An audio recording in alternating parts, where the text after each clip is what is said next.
আসসালামু আলাইকুম রহমতুল্লাহি ওয়া বারাকাতুহু। প্রিয় বন্ধুরা, কেমন আছেন সবাই? আশা করছি আপনারা সবাই ভালো আছেন।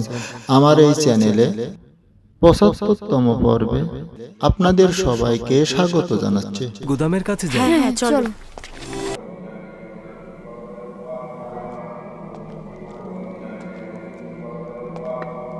এটা আসলে স্বীকার করতেই হবে যে ইউজারশিপ অভাবী ও দুর্বলদের মন জয় করে ফেলেছে। হ্যাঁ, সে পরিস্থিতি পুরোপুরি তার নিয়ন্ত্রণে নিয়ে ফেলেছে। সব মন্ত্রণালয় তার নিয়ন্ত্রণে রয়েছে। শুধুমাত্র অভাবীদের মন জয় করেই সে ক্ষান্ত হয়নি। উপর মহল থেকে নিচ মহল সর্বত্রই সে আধিপত্য বিস্তার করে চলেছে। এখন সবাই তাকে খুব মান্যও করছে। এটা অত্যন্ত চিন্তার বিষয়। সে কোনরূপ ছোটখাটো পদক্ষেপ ছাড়াই এবং আমাদের সাথে কোনরূপ বিবাদে লিপ্ত না হয়েও আমাদের একেবারে কাবু করে ফেলেছে এবং অখুনাতুন আমাদেরকে একেবারে রাজমহল থেকে বিতাড়িত করেছে এবং আমাদের ইবাদতখানায় আমাদেরকেই বন্দী করেছে। এমনকি বানুতিকেও রাজমহলের নজরবন্দি করে রাখা হয়েছে। অসংখ্য সাধারণ মানুষকে ইবাদতখানা থেকে দূরে সরিয়ে ফেলা হয়েছে। আমার মনে হচ্ছে এর থেকেও ভয়ঙ্কর পরিস্থিতির মোকাবেলা করতে হবে, যা হয়তো আমরা কল্পনাও করতে পারছি না। ইউজারশিপ মিশরের মানুষকে বহু খোদা থেকে বিতাড়িত করে এক খোদার ইবাদতকারী বানিয়ে ফেলতে পারে। এটা ইবাদতখানা, খাদেম ও আমুন খোদার জন্য বড় ধরনের লজ্জা। আর এই লজ্জা তো আরো বৃদ্ধি পাবে যখন দেখবে আমাদের গুদামে গম নেই। 1 বছর যেতে না যেতেই আমাদের গুদামের সমস্ত গম শেষ। এর পরের বছরগুলোতে আমরা করবোটা কি বলতে পারেন? আমুনের ইবাদতখানার খাদেমগণ অসংখ্য নাচ নিয়ামতের মধ্যে বড় হয়েছে। তারা কখনোই ক্ষুধার জ্বালা সহ্য করতে পারবে না। তাই আমি গম কিনতে বাধ্য হচ্ছি।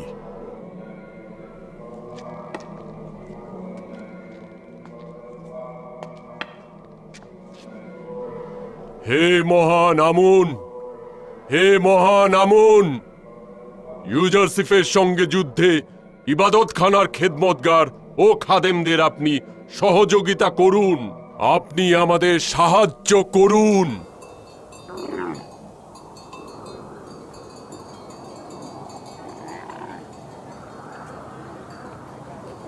প্রতি বস্তা গমের মূল্য 1 দেবন।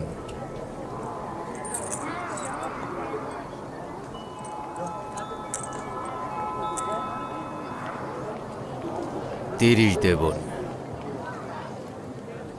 যাও ওদিকে, মেন ফেলমুন, 30 বস্তা। যাও, পরের জন এসো। প্রতি বস্তা গমের জন্য 3 দেবন। হ্যাঁ, 3 দেব? 3 দেবন? 3 দেবন? সাধারণ মানুষদের থেকে নিচ্ছ 1 দেবন, আর কেউ কেউ আবার বিনামূল্যেও নিয়ে যাচ্ছে। আর ইবাদতখানার জন্য কিনা 3 দেবন? কিছুই তো বুঝলাম না। দুর্ভিক্ষ আর ক্ষুধার যুদ্ধের খরচ কোথা থেকে জুটবে? অভাবীদের কুড়েঘর থেকে নাকি ধনীদের প্রাসাদ থেকে? তুই আমাদের ইবাদতখানাকে এতটা ধনী মনে করছিস? শুধু আপনাদের কাছ থেকে বেশি নিচ্ছি এমন তো না, আমরা ধনীদের কাছ থেকে একটু বেশি নিচ্ছি। আমন যদি ধনীয় হয় তাতে তোমাদের কি? তোমাদের উচিত হলো ইবাদতখানার অধিবাসীদের কম মূল্যে গম দেয়া, উচ্চ মূল্যে নয়। আমনের দয়াতেই তো তোমরা এত কিছু পেয়েছো। আমাদের যা কিছু রয়েছে তা ইউজারশিপ এবং তার খোদার বরকতে রয়েছে, আমুনের বরকতে নয়। আমুন তো তার নিজের খাদেমদেরই ঠিকমতো পেট ভরাতে পারে না। তার মানে ইবাদতখানার 3000 লোকের জন্য 9000 দেবন দিতে হবে। বাহ জনাব কিমুনি, আপনি তো একদম ঠিকঠাক হিসাবটা করেছেন। ইবাদতখানা এত অর্থ দিতে পারবে না। ইউজারশিপের জেদের কাছে আত্মসমর্পণ করব না। চলে যাই, চলে চলো।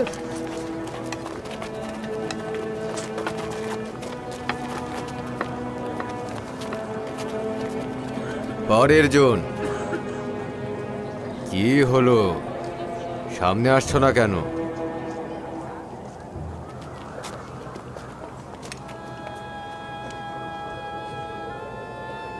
এদেরকে চেনো?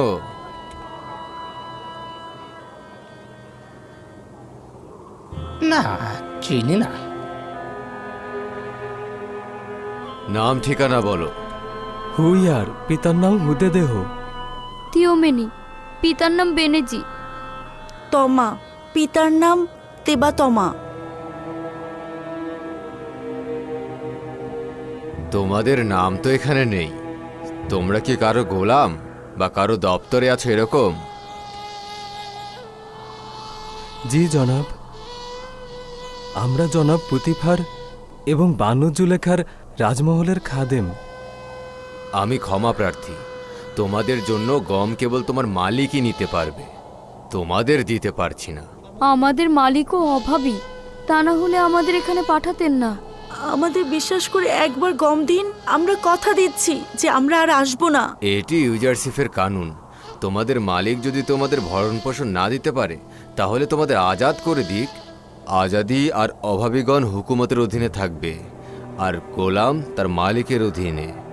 হয় মালিক নিজে গম গ্রহণ করবে, নয়তো আগে তোমাদের আজাদ করে দেবে, তখন গম নিতে পারবে তোমরা।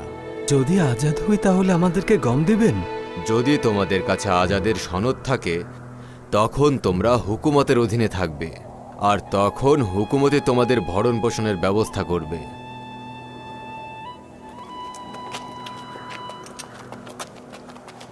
একটু দাঁড়াও, এদিকে এসো।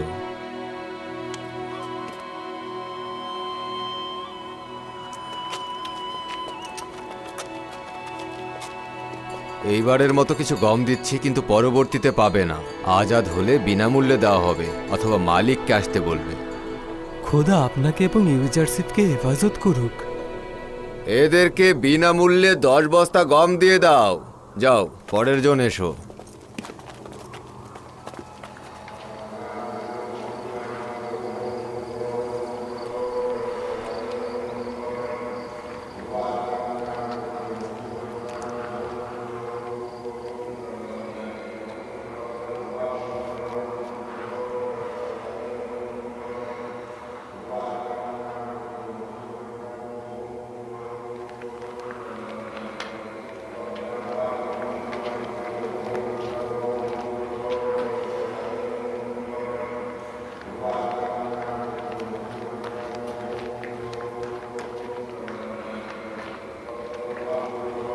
মানুষের আর আগের মতো আমুনের প্রতি জোরালো ঈমান নেই।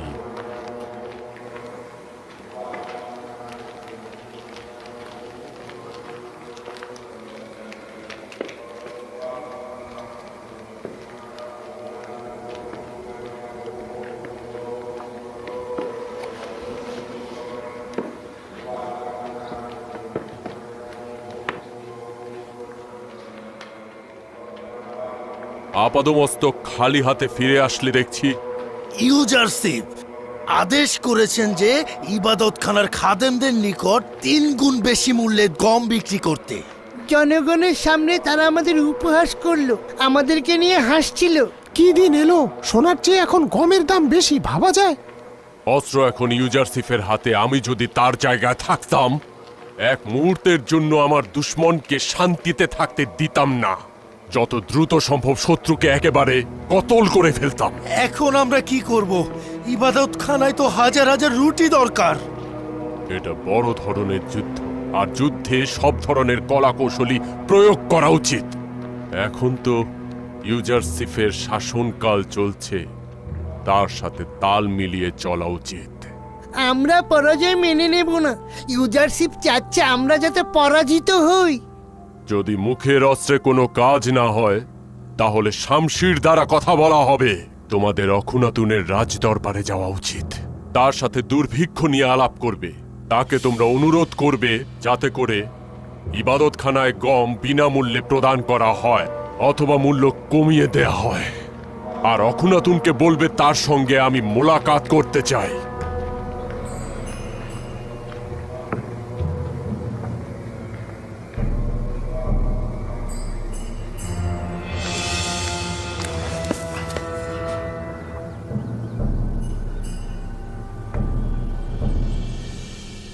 মাত্র এইটুকু? বলল গোলাম থাকা অবস্থায় গোলামদের গম দেয়া হবে না। এইটুকু দয়া করে হাদিয়া দিয়েছে। আজাদ হলে কি দেবে? ওই অবস্থায় মিশরের হুকুমত তাদের ভরণ পোষণ করাকে ওয়াজিব বলে মনে করবে। কেননা তখন তাদের অভাবী বলে গণ্য করা হবে।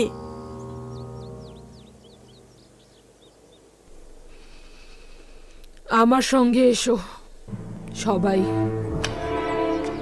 আমি মালিককে ডেকে নিয়ে আসছি।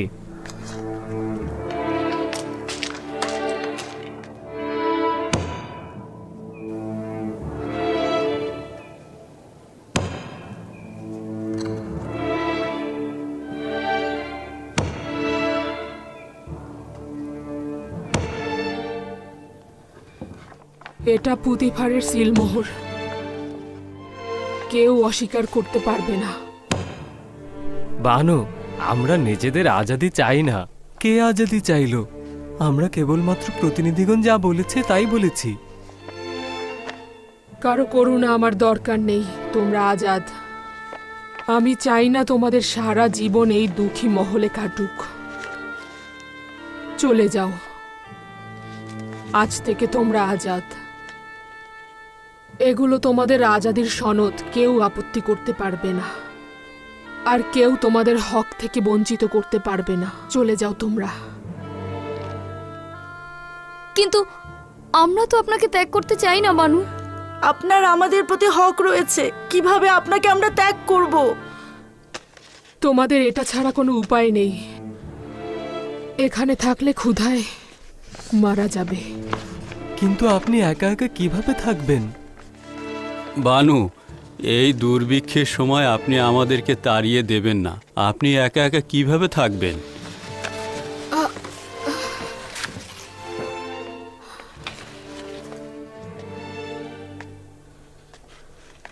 এখনো রাজমহলে অনেক মূল্যবান জিনিস রয়েছে, সেগুলো বিক্রি করে গম কিনতে পারবো আমি। আমার গম মজুত নেই, তাতেও কোনো সমস্যা হবে না। আমাকে নিয়ে ভাবতে হবে না তোমাদের। চলে যাও।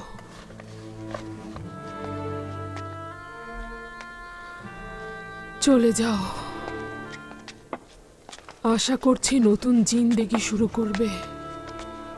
খোদাগণের কসম, আমাদেরকে বের করে দেবেন না। চলে যাও। জুলেখার রাজমহলের এই দুঃখ কষ্ট থেকে নাজাত পাবে। বানু, আমরা আপনার বান্দা, কিভাবে আমরা নিজেদের মালিককে একা ফেলে চলে যাব? মাঝে মাঝে আমাকে স্মরণ করবে। বানু, আমরা ছোটবেলা থেকে আপনার কাছেই বড় হয়েছি। আমরা এখন কি করে আপনাকে ছেড়ে যাব? আমার দিল তোমাদের জন্য ছটফট করবে।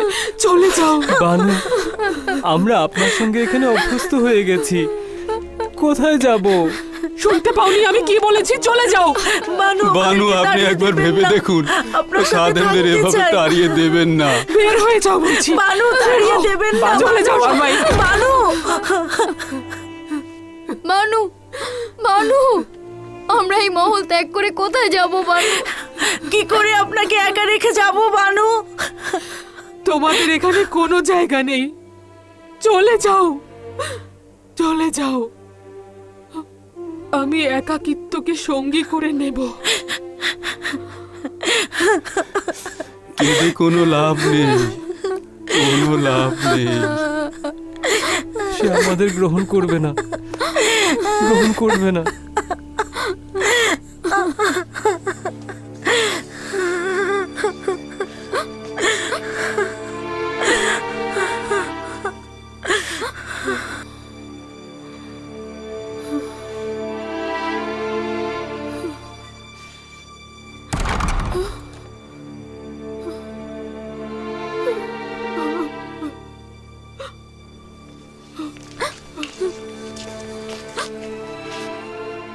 তার মানে চলে যাব?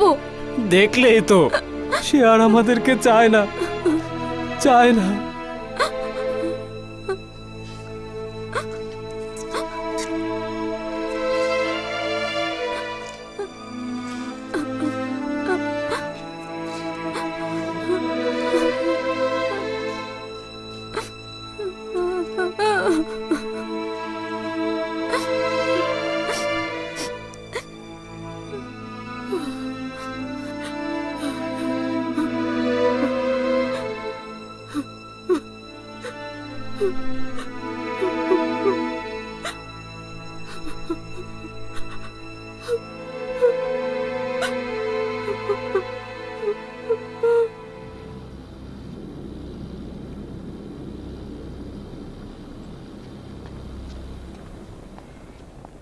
কি হলো এমন যে অজ্ঞামোহর মুলাকাতের জন্য তাগাদ করেছে,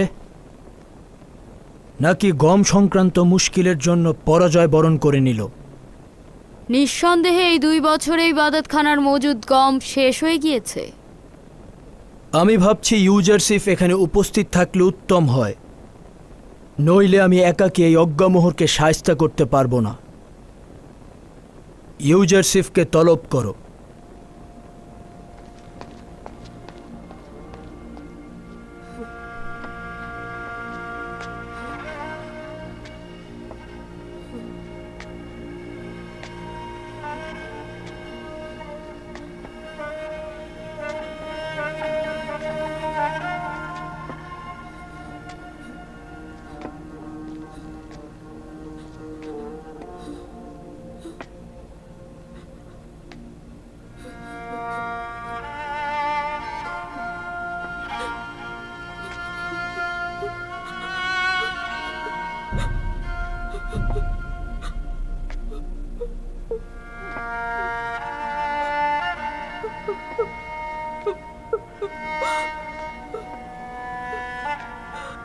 ইউজারসিফ!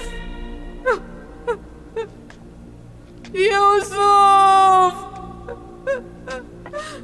ইউসুফ! কোথায় পানা চাইবো আমি? কোথায় যাব? এই দৃষ্টিহীন চোখ নিয়ে কোথায় যাব আমি? কোথায় যাব? ইউসুফ! কতটা অবিশ্বস্ত তুই, কতটা পাষাণ হৃদয়ের! আমি তোর খোদার কাছে তোর নামে বিচার চাইব। দেখ কতটা কষ্ট বয়ে এনেছিস।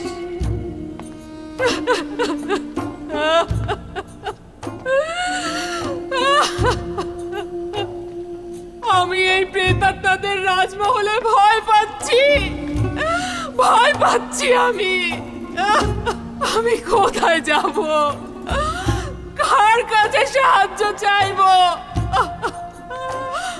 এটা পুরুষত্ব নয়, এটা প্রেমিকের আচরণ নয়। আবারও খোয়াবে সে অসহায় বৃদ্ধ মহিলাটিকে দেখলাম। এইবারও কি তাকে চিনতে পারেননি? আল্লাহ তাআলা কবির একটি ফ্যাক্টরির মালিক। আল্লাহ তাআলা ফ্যাক্টরিতে হালাল ভাবে উপার্জন করতে পারে। তোমার নবীর ঘর মাদ্রাসা, যেখানে 24টি ঘন্টা সোনামানিক বালক বাচ্চারা কোরআন পড়বে, তাহাজ্জুদের সময় উঠে তারা তাহাজ্জুদ পড়ে, কোরআন পড়ে। আল্লাহ এই সদকাগুলো আমার কবির ভাইয়ের পরিবারের থেকে যত মানুষ কবরে গেছে তাদের কবরের সদকা তুমি পৌঁছে দাও। কবির ভাইকে ইসলামের জন্য কবুল করো, হজ করবার তৌফিক দাও, ফ্যাক্টরিকে সুন্দরভাবে পরিচালনা করবার তৌফিক দাও। সবাই বলেন আল্লাহুম্মা আমিন। এক সেকেন্ডের নাই ভরসা, এক সেকেন্ডের নাই ভরসা, শূন্য হাতে সবই ছাড়ি অমনরে যাইবা আপন বাড়ি, অমনরে যাইবা কবর বাড়ি। এক সেকেন্ডের তো কোনো ভরসা নাই, যে কোনো মুহূর্তে ডাক দিবে, ভিতর থেকে বাতাসটা বাইরে হয়ে গেলে চলে যাব। কেউ যাবো না পৃথিবীতে, সকলকে বিদায় দিতে হবে। কেউ যাবে বাস কাটতে, কেউ যাবে আত্মীয় স্বজনের কাছে খবর দিতে, কেউ যাবে কবর করতে, কেউ যাবে কাপড়ের কাপড় কিনতে, ধোয়ানো গোসল করাবে, কেউ বা পানি গরম করে ধোয়ানো গোসল করানো কমপ্লিট করবে, বলবে তাড়াতাড়ি কবরে নিয়ে যাও, তাড়াতাড়ি কবরে নিয়ে যাও।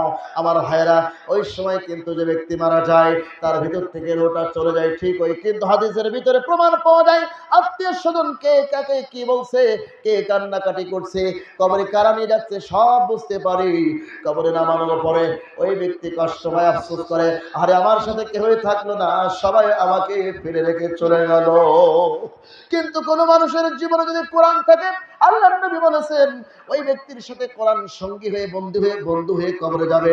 কোরআন বলবে আমি তোমার বন্ধু হয়ে গেলাম, তোমার কবর, মিজান, হাসর, ফুলসিরাত সমস্ত জায়গা পার করে আমি কোরআন তোমাকে জান্নাতে পৌঁছে দেবো। কারণ সুবহানাল্লাহ, সেই কোরআন মাদ্রাসা একটু দান করে যান। আর কোনো ব্যক্তি আছেন কিনা? আর কোনো ব্যক্তি আছেন কিনা? আর কোনো শিল্পপতি, কোনো ব্যবসায়ী আছেন কিনা? আচ্ছা, 10,000 টাকা থাক, 5,000 টাকা।